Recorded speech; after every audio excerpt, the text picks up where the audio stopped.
Folks, hello and welcome to Tavern Chat. I'm your host, Eric Tenkar, your bartender in the OSR, your main proprietor at the Tenkar's Tavern blog. Last Wednesday, Mike and I had the guys from Emperor's Choice, the rights holders, the um, legacy holders of Arduin. And it got me thinking, I haven't done an Arduin episode in a while. And since we were talking game mechanics of what's going to be coming up in Arduin, Bloody Arduin, I was like, let me go back and look at the trilogy. And the trilogy, one of the things, the Arduin trilogy that sticks out is hit points.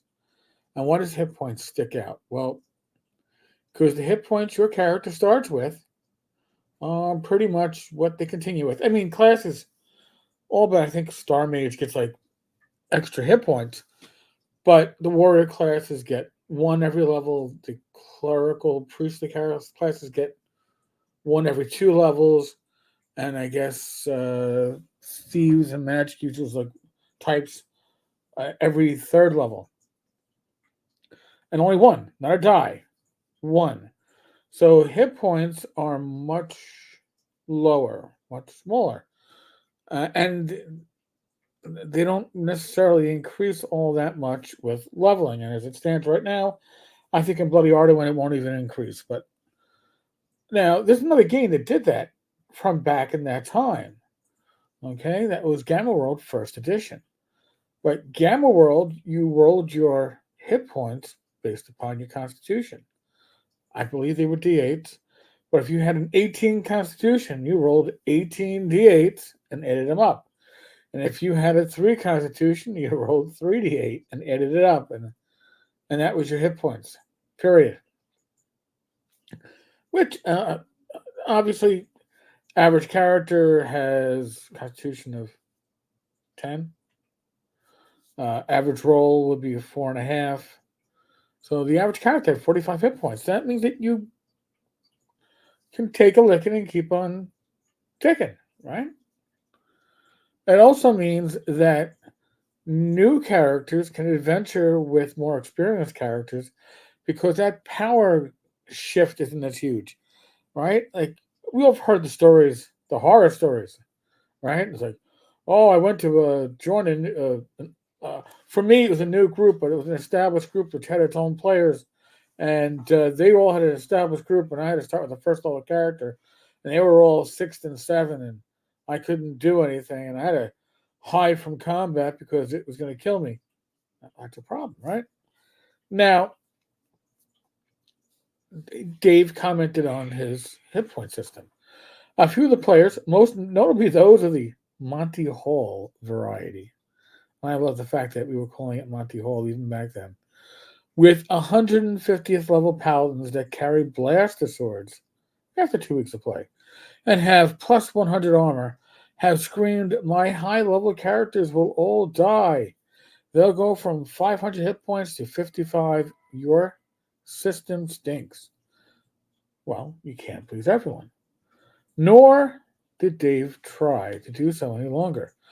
The new hit point system makes physiological as well as intellectual sense. But above all, it plays so very, very well, and the overall game is much better because of it. All right. People now have a chance to run a character or characters on any expedition they choose without regard to difference in levels of experience. They can have their first level warrior stand shoulder to shoulder with a 10th level lord and hold the gate together. Just as in real life, young and inexperienced warriors accompanied older, more experienced fighters. They fought and died together. Actually, it does sound like there is something to be said about getting away from these buckets of hit points. When you have games like RuneQuest, right? You know, the basic role playing. Hit points don't change, which means that you can bring an inexperienced character or a new character with the more established characters, and the game doesn't break down. Whereas with D&D in its various incarnations, and I am a huge OSR character. You bring somebody joins your campaign, and everybody's fifth and sixth. You tell them, all right, roll a third level character. You can't start them off at one because really they are too squishy. So this is a way to deal with that squish. Yet the higher levels have their own rewards, more, but not grossly so, hit points, better fighting ability, and the like. Each now has a more secure place in gameplay because each can now play each and every game. No more will there be high level and low level expeditions. A player can recruit from all available characters, not just a few. No one is left out. And I will say, as someone back in the day who had a GM sometimes for smaller groups, pulling out non-D&D games, which allowed characters to cover more different skill groups, like I don't know, Star Master, uh, Roll Master, basic role playing, Rune Quest. It allowed you to bring the power levels didn't change much, right? They changed a bit. They didn't change much. Whereas at D&D, there is certainly this tier that you go through.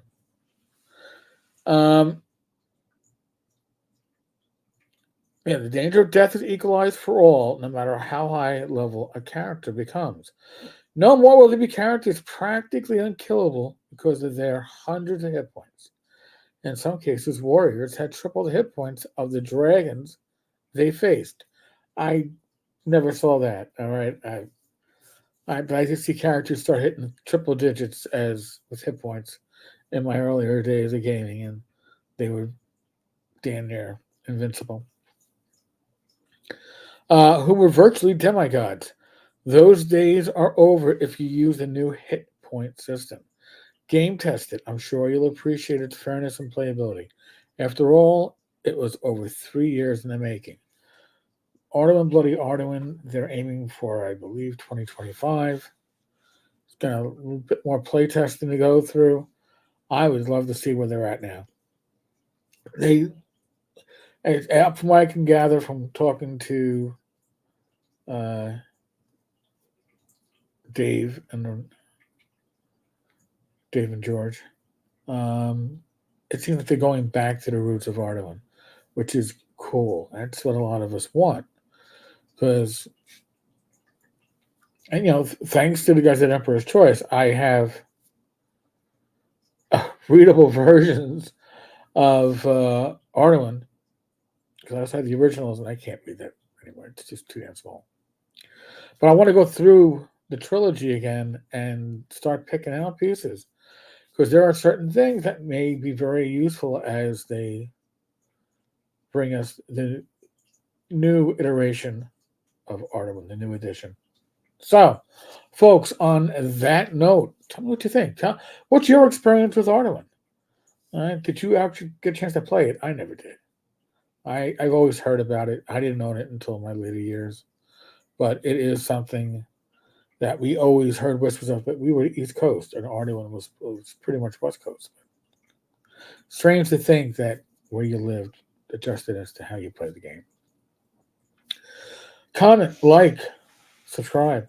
You know the deal. Be safe, be well. God bless. Roll those dice, roll them well. I'll be back again tomorrow with another video. Maybe Arduin. I don't know. We'll see. News might pop up. God help us. Laters.